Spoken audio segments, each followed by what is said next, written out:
ostentatious, colossal, or exaggerated. It seems that Dubai always aspires to carry out the biggest, most luxurious, and most eccentric projects in the world. According to VisualPolitik, within this small territory alone, you can find the tallest building, the most luxurious hotel, and even the largest international airport on the planet. And yet, just 30 years ago, this territory was radically different. This is Dubai in 1990.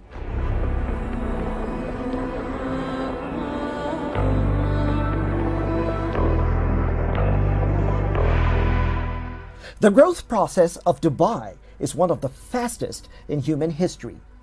In just 20 years, it went from being a remote and lost enclave in the desert to becoming one of the world's most in-demand destinations. But how was this achieved? What followed for Dubai is the astounding role research and development played to radically change the destiny of this desert nation.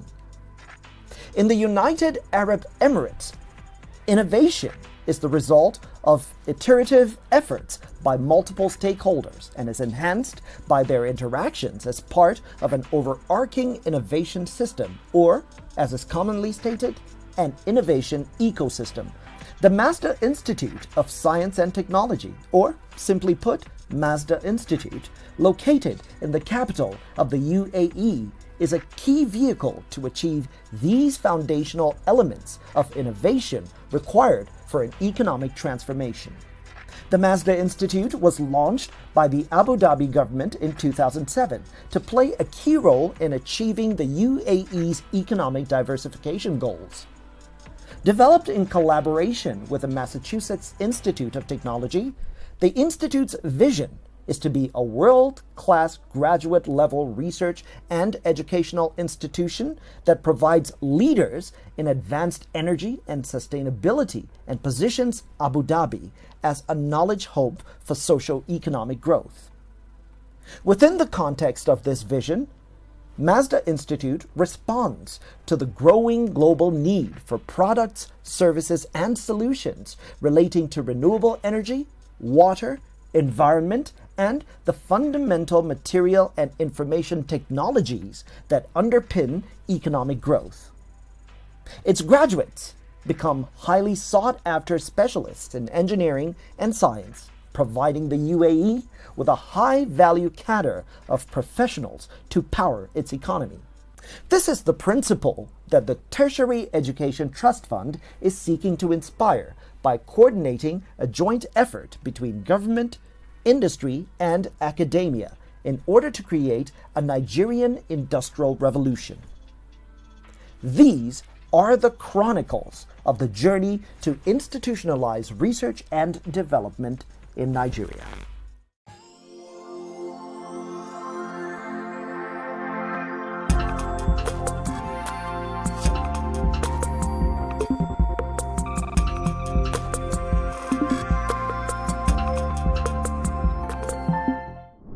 Hello, and welcome to this edition of TETFund, The Paradigm Shift. I am Stanley Bentu. Nigeria is a country that is blessed with a large number of natural resources, chief of which is the much sought-after crude oil. Unfortunately, when the oil taps were turned on, the thinking caps for many were suddenly turned off. Much like Nigeria, for Dubai, it all began with oil. But it's what they did with it that made all the difference. Rather than use it to pay for government's running expenses, as Nigeria did, they invested in R&D. While Dubai's reserves were nothing compared to those of its neighbor in the United Arab Emirates, that is Abu Dhabi, Dubai's ruler, Sheikh Rashid bin Saeed Al Maktoum, was determined to turn the city into a trading hub. From an early period, the revenue from oil was put towards developing Dubai for a day when it would no longer have that income source to rely upon. In the 1960s and 70s, the Dubai Creek, a saltwater creek that runs through the center of the city, was dredged several times to allow progressively larger number of ships to pass through and trade. By most accounts, things changed in the 1990s and the early 2000s. By 1985, the city opened the Middle East's first major free trade zone, a place where foreign companies could operate and almost no taxes or customs were charged. And there was a cut in streamlined bureaucracy. Now, in the years after 9/11, Dubai's economy kicked into full gear and a development boom began that, aside from a drastic crisis around 2009, never ended. The outcomes are quite astounding. While today, Dubai basically pays all of its receipts from oil into its foreign reserves as it can afford to sustain itself through other means, Nigeria, on the other hand, struggles under debt and undesirable influences on its economic management by countries who advance us those debts. But TETFund is determined to change all that, not by reinventing the wheel, but by careful application of a principle that has served every prosperous nation in the world so well, the triple helix model. Now, what is this model and why does it work so well? Let's find out. How do countries grow rich? Economic growth can happen as goods and services are traded within the borders of a country. But a country can greatly increase its wealth advantage by exports. Exports are goods and services that are produced in one country and purchased by the residents of another country. It doesn't matter what the good or service is or how it's sent. A product can be shipped, sent by email, or carried in personal luggage on a plane. It's an export if it's produced domestically and sold to someone in a foreign country. The effects of this process can trickle down to consumers. It follows that the more options of products a country has to export, the richer it can become. Exports can be raw materials, technology, machinery, or industrial products. Countries that end up very rich are those who deliberately expand their export list by adding value to raw materials. The more complex the product or service, the more money a country can charge for it. Simply put, digging a hole in the ground and selling whatever you find there will earn you considerably less than the aggregate of all the refined products that are made from the same product you dug the ground for. This is why industrial nations dominate the world economy. In the process of governing a country or producing a product for the national and international markets, governments and industries will encounter problems. In the past, each would wallow in its own problems, seeking makeshift solutions wherever it can. But today, government and industry can recruit the academia to carry out research and discover solutions to those problems and provide same in the form of new technologies or methods that increase efficiency and productivity. In the end, the industry is happy as it will use these new products and methods to achieve more profits. The government is happy as it has presided over economic growth, which often means more jobs and a healthier economy. And academia is happy as it has received funding and affirmation in addition to contributing to the expansion of the knowledge economy. This is the vision of the Executive Secretary of TETFund, Professor Suleiman Elias Bogoro, and serves as the inspiration for the establishment of the Department of Research and Development, Centers of Excellence. The department, amongst other things, coordinates the interactions between the three pillars of Nigeria's knowledge economy. The idea of focusing on R&D as a priority area for the academia that our law permits us to fund from TETFund started in 2014. And I wrote, the Board of Trustees asked me to articulate my vision for 5 years as Executive Secretary of TETFund. And I wrote a 6-pointer. And one of the 6 pillars of my vision was the institutionalization of R&D in Nigeria beyond the academia. And I realized that we have a major problem. Major problem being we are not prioritizing research enough. We tend to have been emphasizing teaching, of course, at the expense of research. And I insist that one shapes, defines, and strengthens the other. Definitely it is research that shapes, strengthens, and defines teaching. If you are teaching and you are not improving courtesy of research, either through pedagogic skills, etc., then the quality of teaching and communication of knowledge diminishes. And that is the idea of my deciding on promoting the institutionalization of R&D, and there were actually supposed to be two levels. One, even emphasizing research in the university system, of course, as well as polytechnics and colleges of education, was important. But beyond that, I noticed a clear weakness in the Nigerian environment, being that the academia was much less concerned about establishing partnership, reaching out to industry. And I thought that was patently wrong.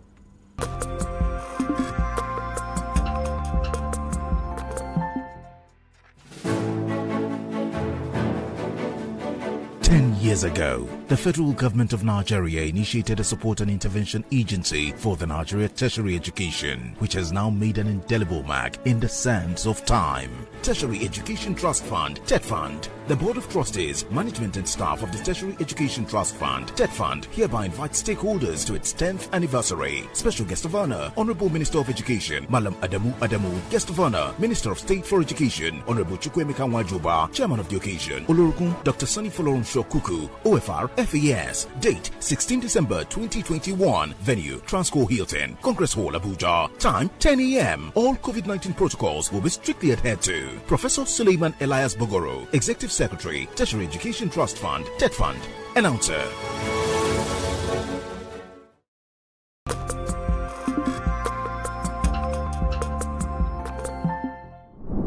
Well, over the years, there's been a lot of talk about the National Research and Development Foundation, the TETFund Centers of Excellence, the National Research Foundation, and the interventions for book publications, and so on and so forth. But what is important is keeping a close eye on the progress of these initiatives while observing the milestones along the way. To develop a country is one of the most difficult and time-consuming efforts that any people can undertake. Building a country's economy is similar to planting a tree. Even when you do everything right, you would have to keep doing it persistently and consistently for at least 20 years for full impact to be felt. Now, there is an expression which says the best time to plant a tree is 20 years ago, and the second best time is today. This underscores the urgency to fully commit ourselves to research for development because there is much work to be done. Now, how much progress has been made so far? The paradigm shift sat with TETFund's director for R&D/Centers of Excellence, Dr. Saliu Bakari Jire, and he gives us an update.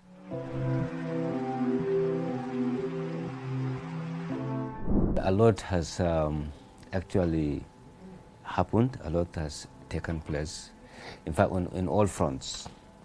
You know, the institutionalization of R&D is a major thrust of the agenda of the Executive Secretary of TETFund. So, throughout the year, I would say, one, you recall that we had inaugurated the R&D Standing Committee, and they have now gone very, very far. They have submitted a report, and that report has metamorphosed into the drafting of the National Research and Development Fund Bill, that's NRDF bill. This bill has since been submitted to the Ministry of Education, and we hope that before the end of the year, it will now become a property of the Federal Executive Council en route to the National Assembly for possible consideration and assent into low. So secondly, the fund has already established, as I said earlier, 12 centers of excellence. Those 12 centers of excellence in Nigerian universities have taken off. They've already developed their action plans. They've traveled far and near. They've undertaken study tours to sister institutions across the world. Some of them have been to Rwanda, Ethiopia, Egypt, with a view to understudying how centers of excellence emerge, as well as with a view to partnering, looking for partnership, because you cannot have a center of excellence and remain a local or localized center of excellence. Yes, you think local, but you think you act local, but you think global. So they have done that. This is with regards to the centers of excellence. And in addition to that, 12 more centers of excellence have been established, 6 in colleges of education and 6 in polytechnics. In addition to that, the National Research Fund, has just got additional, we've just got additional fund. If you will recall, we said so that in 2019, the allocation was 5 billion naira. In 2020, the allocation was 7.5 billion. This year, the allocation has again jacked up to 8.5 billion naira. And the committee of NRF has just been reconstituted, and a call for submission of concept notes and subsequently proposals will soon be out. In fact, it will be out by next week. And in under 2020 research grant, we've got the highest research grants awardees. We've awarded 217, the highest ever in the history of TETFund. And all these are research proposals that are aimed at solving various problems of Nigeria's economy. The centers of excellence in polytechnics are going to focus on skills development. As you know, that polytechnics are basically entrepreneurship centers. They are meant to help this country with mid-level manpower, technicians, and so on and so forth. So that will ultimately lead to self-employment, and also that will help Nigeria to stand on its own. It has always been the concern of the Executive Secretary and the Chairman of the Board of Trustees that Nigerian universities must compete favorably with other sister institutions across the world. And remember that before 2015, there was no Nigerian university that was ranked among the first 2,000 in the world. We were nowhere at all. And TETFund, through concerted efforts, deliberate efforts, targeted intervention, we've been able to have some of Nigerian universities, especially University of Ibadan, is among the first 500 in the world. And this is something that, well, we should appreciate, something we should be proud of, but again, it's something that will tell us that we have to do more. So TETFund has, Board of Trustees and the Executive Secretary have carefully thought it wise that there should be a workshop for all universities in Nigeria to have a meeting, a workshop on to brainstorm, and distill, identify why are our Nigerian universities lagging behind in terms of competitiveness, in terms of ranking, and what can be done by the universities, what can be done by government, what can be done by TETFund, what can be done by all stakeholders to help Nigeria to move, up the ladder, so that we may be among the first, because before you are called a world-class university, you must belong to first 100.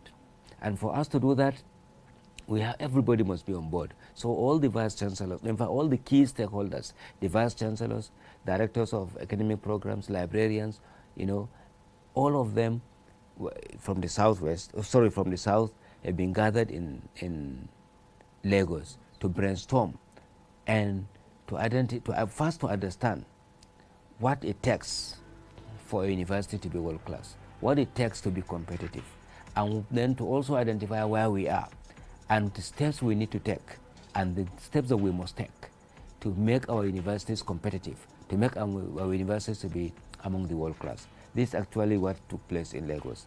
And a similar one will take place in Abuja very soon for all the universities from the north. The plans are, one, there has to be sustained funding. Just as I said, last year, 7.5 billion was invested in research, in applied research. This year, it has moved to 8.5 billion. Hopefully, in the next year too, this Board of Trustees, in their wisdom, and the Executive Secretary, I believe, there is going to be an additional recommendation for higher investment in this direction. Secondly, there is going to be continuous training and investment in human capital. So far, over 40,000 of academic staff in Nigerian universities, polytechnics and colleges of education have been trained up to PhD level by TETFund over the years. This will continue. TETFund has also introduced postdoctoral fellowship funding for postdoctoral fellowship, because this is actually key in helping academic staff to strengthen their research capabilities and capacities, as well as to strengthen partnerships with other universities and other academic staff all over the world. So this is an area again that TETFund has introduced and intends to continue with. We are also providing specialized training on research writing and management of research grant skills. This is one key area that if our academic staff are to compete favorably with their sister institutions or with their colleagues all over the world, then they must be able to write fundable proposals. And this has been one key weak point for Nigerian academics over time. So far, within the last 2 years, over 1,000 academic staff have been trained, either in the UK, in Germany, in Dubai, in Rwanda, or in United States, on how to write research, fundable research, how to be able to compete favorably. Because if there is going to be any application or research grants, it has to be competitive. And for you to be competitive, you must have the skills and the arts and the skills of writing research grants to win among your colleagues. In fact, any intervention in content research, be it library development, be it academic staff training, be it conference attendance, or National Research Fund, or the RD, or the IBR, all these interventions are aimed at just achieving one thing.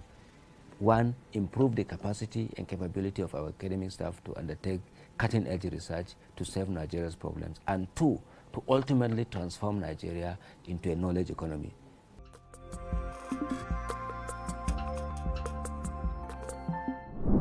Now, a lot of ethnic and religious tensions that we've experienced over the years in Nigeria can be traced back to an over-reliance on crude oil. When completely deconstructed, some of the arguments that we often hear simply come down to, how can my ethnic or religious group gain more access and control over the wealth generated from oil receipts? Or perhaps, better translated, how can I, as a politically influential figure, manipulate ethnic and religious sentiments to position myself for greater access to the proceeds of oil wealth? All of these tensions can be cured when Nigeria becomes more reliant on ideas that provide greater technology and diversified income, to the point where the country no longer cares about sharing oil wealth. And where do ideas come from? Well, they come from this country's greatest untapped resource, its human capital.